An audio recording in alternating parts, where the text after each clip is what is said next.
After spending so much time thinking about car technology, my mind couldn't help but wander to GPS. While I'm here in Boulder, I'm going to be visiting with 3 different experts. My first stop, John Chapman of Cisco.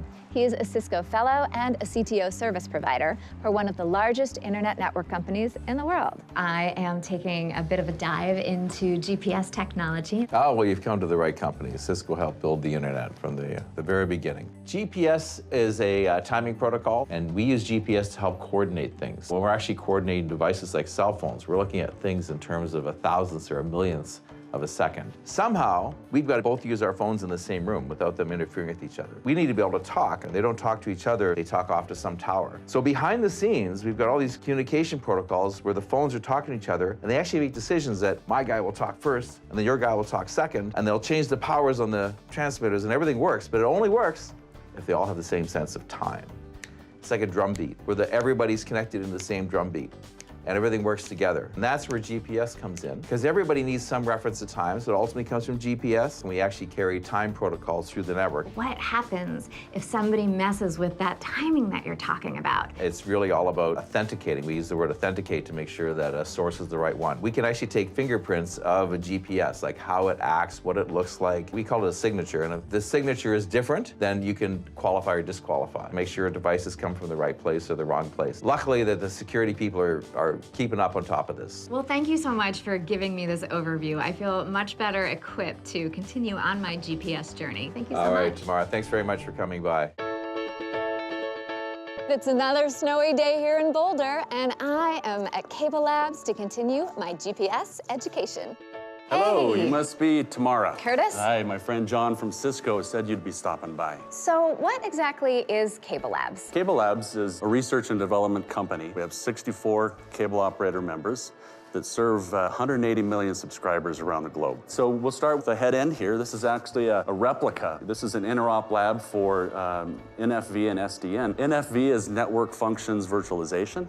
SDN is software-defined networking. So what I'm gonna be doing with Tamara is I'm gonna show her the head end, the nucleus of the cable system. And then from there, we're gonna go down to what we call our interoperability lab. And in that lab is a device. We call it a remote PHY device, with an acronym RPD. This is actually an integral component to an evolution of the cable network.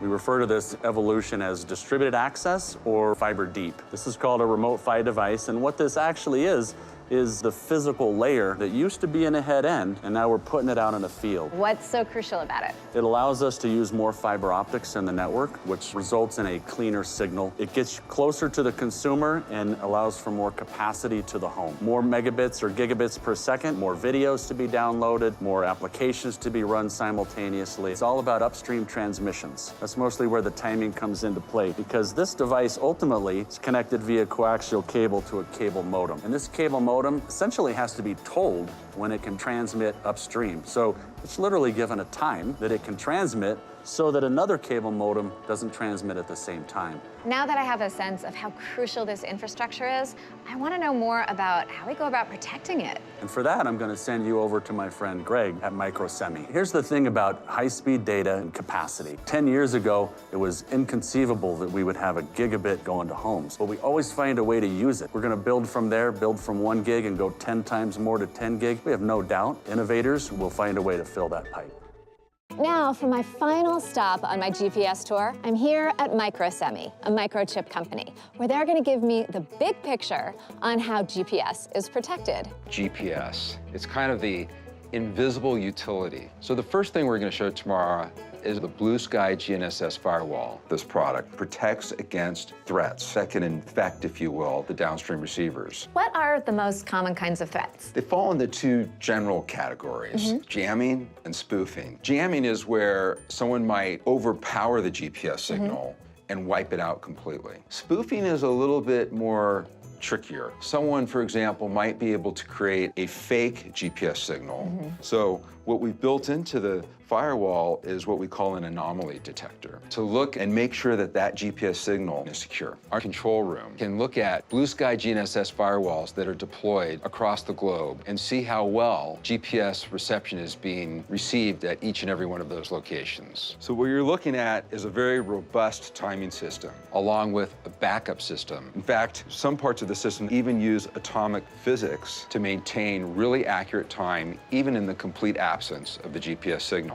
All right, physics, tell me more about that. All right, this is a hydrogen maser that's using hydrogen atoms, and when they're in this state, they can maintain a very, very accurate time. If we were to lose GPS, we've got these amazingly accurate and stable clocks that feed into a system that is constantly measuring everything and making sure that ultimately time can be maintained even in the absence of GPS. Do you build these here? Not all here, but at our locations inside the United States. Thank you so much for taking the time to help me understand timing systems better and to make me feel a little safer, a little more secure about what might happen in our future. You're most welcome.